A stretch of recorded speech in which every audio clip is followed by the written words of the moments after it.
Bismillahirrahmanirrahim. Assalamualaikum warahmatullahi wabarakatuh. Allahumma salli ala Sayyidina Muhammad wa ala alihi wa sahbihi wa dzurriyyatihi wa ummati ajmain. Rabbi zidni ilma warzuqni fahma, Rabbi shrah li sadri wa yassir li amri wahlul 'uqdatam min lisani yafqahu qawli. Amin ya rabbal alamin. Pada hadirin peserta kuliah Ilmu Kesehatan Hewan dan Peternakan yang saya hormati, yang dirahmati Allah SWT, pada kesempatan hari ini saya Daerah Muhammad Burhan pada tanggal 2 Juli tahun 2024 hari Selasa, saya akan menyampaikan materi dengan tema program pengemukan sapi potong. Jadi masih kelanjutannya yang sebelumnya. Jadi ini saya sampaikan karena eventnya tepat sekarang habis Idul Adha karena semuanya lagi masuk sapi. Jadi harapan saya nanti agar bermanfaat bagi masyarakat. Jadi program penggemukan sapi potong.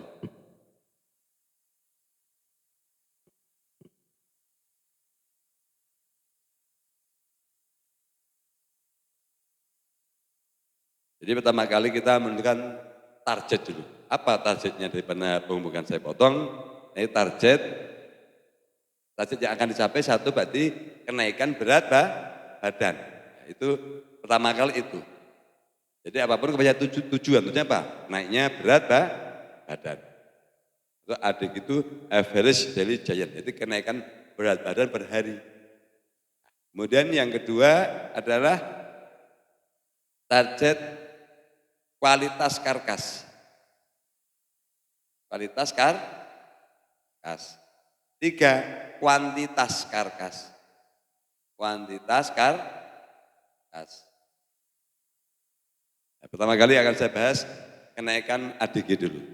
Jadi kalau kenaikan ADG ini saya nggak akan bicara bibit ya, bibit sudah saya abaikan, anggap aja oke.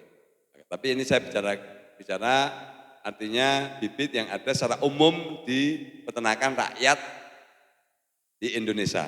Saya nggak bicara sapi impor BX enggak, tapi ini bicara peternakan rakyat sapi Indonesia. Jadi peternakan rakyat sapi Indonesia itu ada 2 jenis bibit. Satu golongan Bos Taurus. Bos Taurus itu contohnya pejantan FH. Itu Bos Taurus. Jadi artinya sapi-sapi dari Eropa. Pejantan FH. Pejantannya sapi perah. Pejantan FH. Kemudian 2 simental, limusin. Itu semuanya maksudnya Bos Taurus.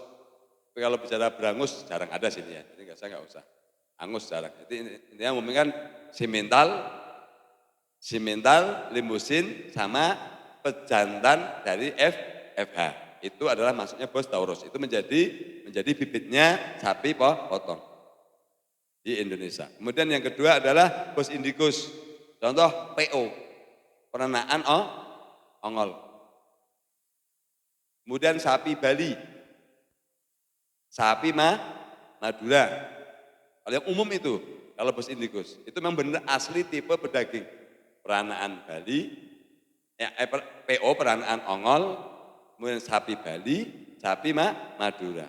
Nah, tapi kalau bicara ada lokal, tapi udah masuk komersil. Contoh dari Kupang, sapi Kupang, ini sama dengan Bali. Tapi rata-rata kalau dari Kupang itu diimpor oleh pengusaha industri sapi potong, kemudian masuk dalam jumlah banyak. Tapi kalau yang umum di masyarakat, rakyat hanya itu. Kemudian ada lagi sapi SO, Sumbawa Ongol. Ini juga kualitas paling bagus, SO ini. Ini seperti Brahman. Ini jadi SO ini sebenarnya mirip-mirip Brahman. Jadi sama ada punuknya besar, warnanya juga abu-abu. Kalau PO warnanya kan putih. Kalau SO itu warnanya abu-abu. Tapi fisiknya seperti Brahman. Tapi dinamakan SO, Sumbawa Ongol. Tapi ini jarang di masyarakat. Nah, kalau untuk SO ini kualitasnya bagus, artinya ADG-nya bisa mencapai 1,8. Sampai 2 kilo bisa kalau SO. Tapi kan peternakan aja yang punya. Ternyata diimpor dari Sumbawa oleh pengusaha sapi potong, kemudian dimasukkan ke skala industri, jumlah banyak. Nah, bicara sapi lokal tadi, untuk ADG, kenaikan berat badan per hari kalau untuk kelasnya sapi lokal tadi, simental, limusin, kemudian pejantan FA, itu kalau di tingkat peternakan rakyat, itu ya paling hanya antara 0,8 sampai 1,2. Pemeliharaan kerakyatan. Kerakyatan. Nah, maka daripada itu program ini harapannya nanti akan menaikkan itu. Bagaimana? Karena ini potensinya bagus, potensi FH, potensi mental limusin ini potensinya bisa sampai 1,8 kalau perlu 2 kilo. Potensinya itu besar, karena dia memang genetiknya bagus, cuman kelemahannya tulangnya besar. Makanya nanti istilahnya meat bone ratio atau rasio antara tulang sama daging terlalu, jadi karena tulangnya udah besar berat. Kalau sapi-sapi yang indigus tadi, contoh Brahman, Bali, Kupang, itu dia tulangnya kecil dan ringan. Kalau ini tulangnya berat, tapi ini ADG-nya lumayan bagus. Targetnya itu. Kemudian setelah itu kualitas karkas. Kemudian sapi, kembali lagi itu, kalau sapi PO yang tadi, PO, kemudian sapi Bali, kemudian sapi Madura, itu mereka 0,4, 0,5, 0,6, hebat-hebatnya mereka 0,8. Tapi kalau seandainya di manage dengan program secara keilmuan, ini bisa 1 kilo bisa mencapai 0,9 sampai 1 kilo, kalau bagus sampai 1,1. Kalau seandainya itu kelasnya yang tadi itu PO ya. Tapi kalau kelasnya rakyat 0,4 maksimal 0,8. Normalnya juga jarang. Tapi sebenarnya dia punya potensi bisa sampai 1,1. Pas itu ya. Kemudian kualitas karkas. Kualitas karkas itu meliputi satu lemak. Lemaknya harus tipis. Tetap harus ada lemaknya karena lemak itu membuat gurih, renyah. Lemaknya tipis. Lemak harus di bawah 5% lemaknya. Jadi artinya ADG tadi pencapaian kalau bisa ya antara 1,1, ini saya ambil umum ya, sampai 1,7 kilo per hari. Kemudian kualitas karkas meliputi apa? Lemak. Lemak ini harus di bawah 5%. Karena kalau di atas 5% nanti akan rugi yang mau motong. Namanya kuning. Kemudian setelah itu warna daging. Warna daging harus apa? Harus merah. Hitam tidak boleh, pucat putih juga tidak boleh. Rata-rata kalau peternakan rakyat itu warnanya pucat putih. Rata pucat putih, rata-rata. Jadi karena makannya rumput saja, warnanya rata pucat putih. Itu kurang disukai sama pembeli. Sebenarnya bagus merah. Kemudian setelah itu massa itu gini, volume, jadi dengan volume per berat. Jadi volume, kalau yang bagus itu volumenya kecil tapi berat. Contoh sapi Bali, itu volume cuma segini sekilo. Gitu. Tapi kalau sapi-sapi contoh FH itu besar volumenya, kayak kapas. Kapas itu sekilonya kan besar, ya enggak? Nah, tapi kalau besi cuma segini tapi 1 kilo, paham enggak? Itu namanya massa jenis. Ya, massa jenis. Jadi itu massa jenisnya dia harus antep. Jadi dengan volume kecil tapi dia berat, paham ya? Tuh. Nah, kemudian setelah itu kemudian warna tadi udah ya, warnanya merah. Kemudian kadar air. Jadi tidak boleh airnya setelah dipotong terlalu banyak yang netes, terlalu banyak. Itu artinya apa? Ada ketidakseimbangan cairan osmotik. Jadi akhirnya nanti banyak susutnya. Akhirnya pedagang menjadi rugi. Ini kualitas karkas. Kemudian setelah itu kemudian kuantitas karkas.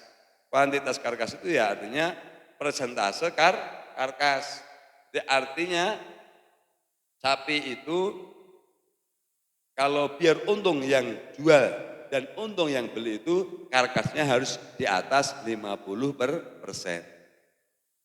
Jadi artinya setelah dipotong, diambil jeruan, potong kepala, potong kaki, diambil kulit, itu karkasnya harus di atas 50%. Nah, kuantitas karkas harus di atas 50%. Kalau bisa ya 51, 52 pasti gampang dijual, cepat laku. Kemudian tadi rasio apa? Rasio antara porsinya tulang dengan daging. Kalau udah apa istilahnya disisit kemudian pisahkan antara daging sama tulang itu harus persentasenya dari karkas itu meat bone ratio, meat itu daging, bone tulang. Meat bone ratio itu harus 70% dari karkas.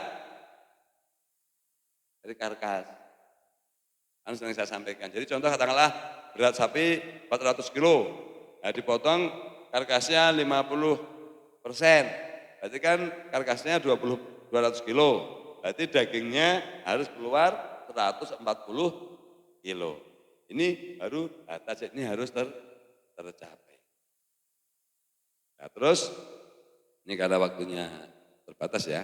Nah, kemudian setelah itu kemudian bagaimana langkah-langkah yang harus kita tempuh untuk bisa mencapai target ini? Pertama kali adalah satu harus dari segi fisik tadi sehat ya. Jadi secara umum harus bebas parasit dulu. Nomor satu ingat obat cacing dulu. Ini obat cacing ini sebagai cleaning. Jadi ini simple. Bapak semuanya setiap katakanlah menyangka peternak harus pertama kali pikirkan ini anggap aja sehat ya. Obat cacing. Nomor satu. Kenapa? Karena obat cacingan ini adalah parasit yang akan menghisap terus ya. Harus pertama obat cacing, jangan pernah lupa. Nah, udah anggap aja ini cukup paling simpel obat cacing. Kemudian setelah itu pakan. Di pakan ini harus benar-benar artinya hijauan. Hijauan ini harus benar-benar tercapai 10% kali berat badan. Kemudian konsentrat harus antara 2 sampai 3% kali berat badan. Dan ini harus habis, kalau nggak habis sudah tercapai. Nah, jadi artinya kalau ini terpenuhi, tidak ada parasit, pakannya cukup tadi, rumputnya 10% kali berat badan, konsentratnya 2% kali berat badan, dengan catatan konsentratnya proteinnya antara 12 sampai 16% protein kasar. Itu akan tercapailah yang saya sampaikan tadi. Jadi contoh kalau sapi PO, Bali dan sebagainya minimal 0,8 sampai 1,1 dia akan tercapai. Sapi semental limusin juga sama akan bisa tercapai ke angka minimal 1,5 sampai 1,7 itu. Lalu karena semental limusin ini tipe sapi bagus artinya genetiknya bagus itu. Paham ya? Ini akan tercapai. Nah, perlu saya sampaikan, perlu feed aditif. Feed aditif itu adalah istilahnya imbuhan pakan yang untuk membantu pertumbuhan ini. Untuk mencapai ADG ini butuh vitamin, butuh mikromineral, butuh asam amino. Contoh vitamin apa yang dibutuhkan? Ada vitamin A sama D3 ini penting. Jadi vitamin yang mengandung A, D3. Ini karena untuk pertumbuhan memang. Nah, untuk meningkatkan asam amino harus mengandung B1, B6, B12. Nah, contohnya performa grower. Ini fase grower yang baca kalau kasih tanaman langsung fase grower aja lah. Gak usah bicara status-statusan langsung grower. Nah, ini artinya sapi itu juga kan ada ada grafik ya, ada grafik pertumbuhannya. Jadi kalau pakannya udah seperti itu, nanti kurang lebih dia 4 bulan. 4 bulan itu, contoh makan konsentrat awalnya dia, anggap aja di awal cuman 7 kilo. Anggap aja ini beratnya, bakalannya 30 kilo ya. Nanti kan dia naik, minggu depan dari 8, 9, naik terus. Dan nanti rata-rata kalau bobot bakalan itu beratnya sekitar 350 kilo, bakalan rata-rata kan segitu. Itu dia nanti kurang lebih sampai maksimal di 4 bulan. 4 bulan dari mulai grower tadi anggap aja. Itu kurang lebih dia akan mencapai titik maksimal di 14 sampai 15 kilo per hari. Paham ya? 14 sampai 15 kilo per hari. Artinya tolak ukurnya adalah bagaimana ADG tadi tercapai ketika dia makannya sampai nanti di ujung setelah 4 bulan. Jadi di 4 bulan terakhir, paham ya? Itu kurang lebih dia habis 15 kilo per hari. Bagi 2, pagi sama sore. Itu tercapai. Tapi kalau makannya cuma 3 kilo, 2 kilo ya mohon maaf. Karena ini kan pertumbuhan ini kan dari pakan bukan dari obat. Ya, jadi artinya itu progres terus. Di minggu pertama 7 kilo atau 6 kilo, minggu depan 8 kilo, 9. Kenapa? Seiring berat badan. Tapi kalau di minggu awal pertama mungkin lagi adaptasi. Adaptasi. Tapi kalau udah minggu kedua, anggap aja kita ngambilnya di minggu kedua, dia udah nggak adaptasi. Jalan, udah lari. Anggap aja itu minggu kedua 7, nanti minggu kedua udah 8. Terus progres, terus sampai nanti di bulan terakhir antara 14 sama 15. Dan nanti berat badannya contoh kalau si mental gitu ya. Si mental katakanlah dihitung 100 hari, dari bobot 320 jadilah sekitar 520 lebih. Itu paham maksud saya. Jadi contoh makannya kalau kasih makan benar, sapi itu sehari naiknya segitu, apalagi fase pertumbuhan, nggak mungkin kusut.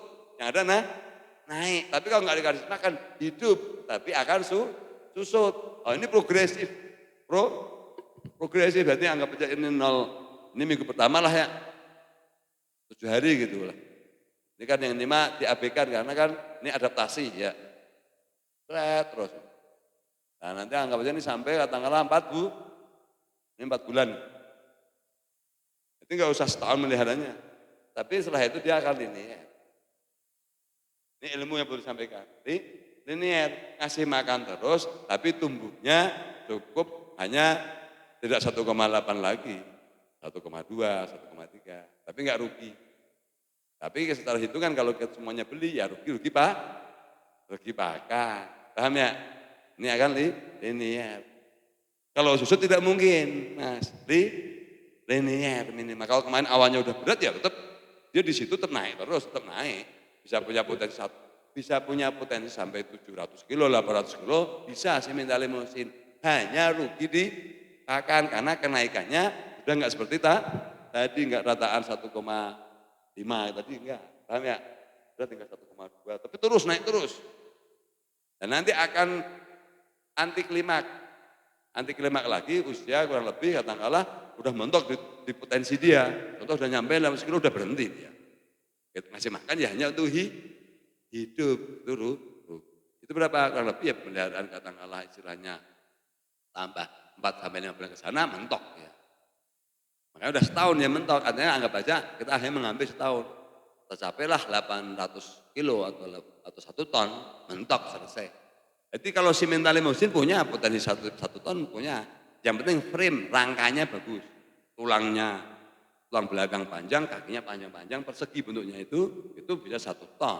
Dengan catatan seperti ini. Paham ya?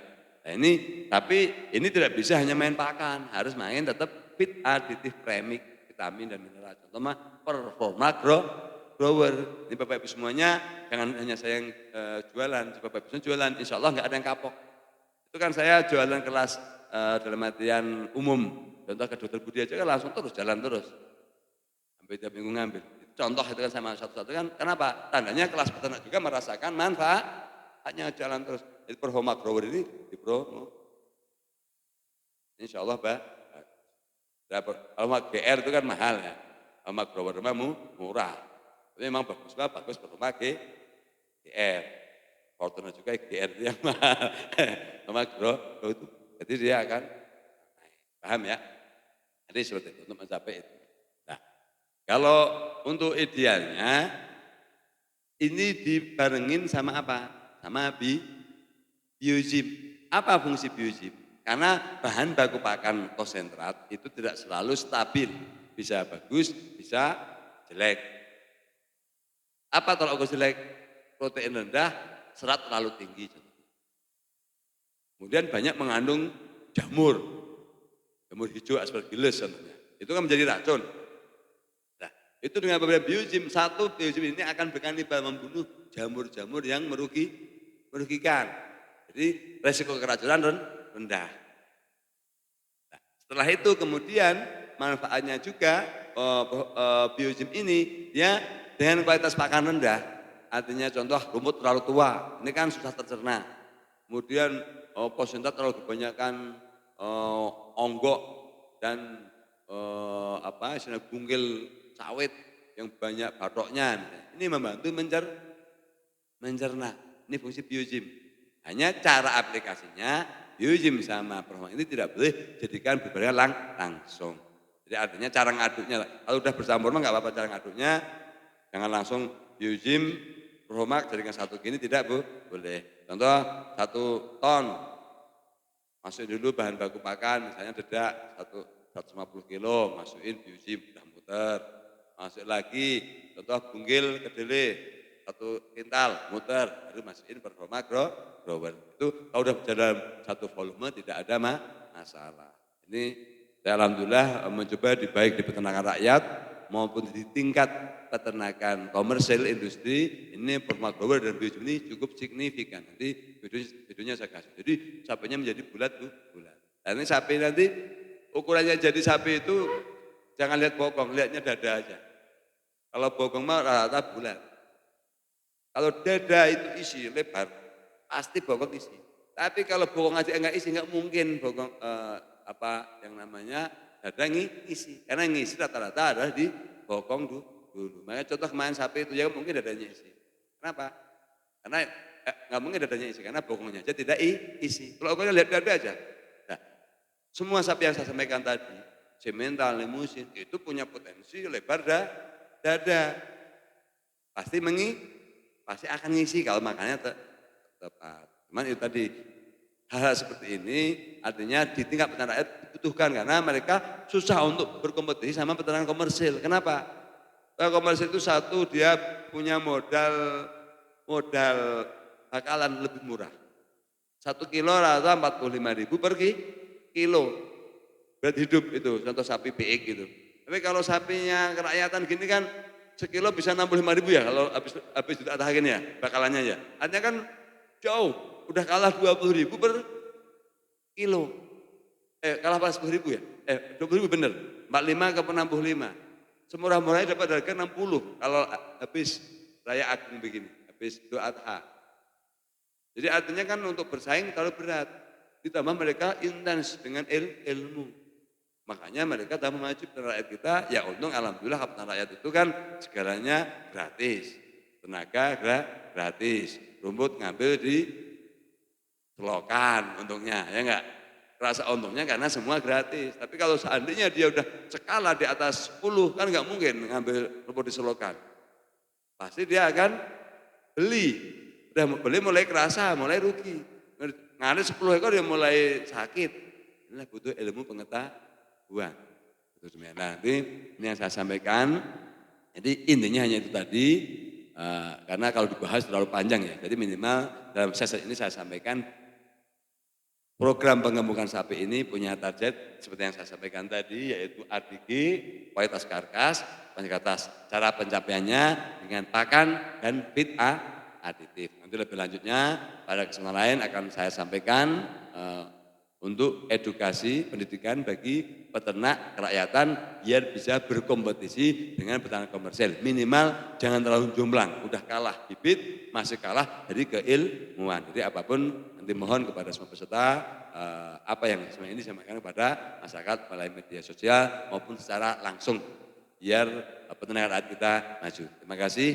Billahi taufiq hidayah. Wassalamualaikum warahmatullahi wabarakatuh.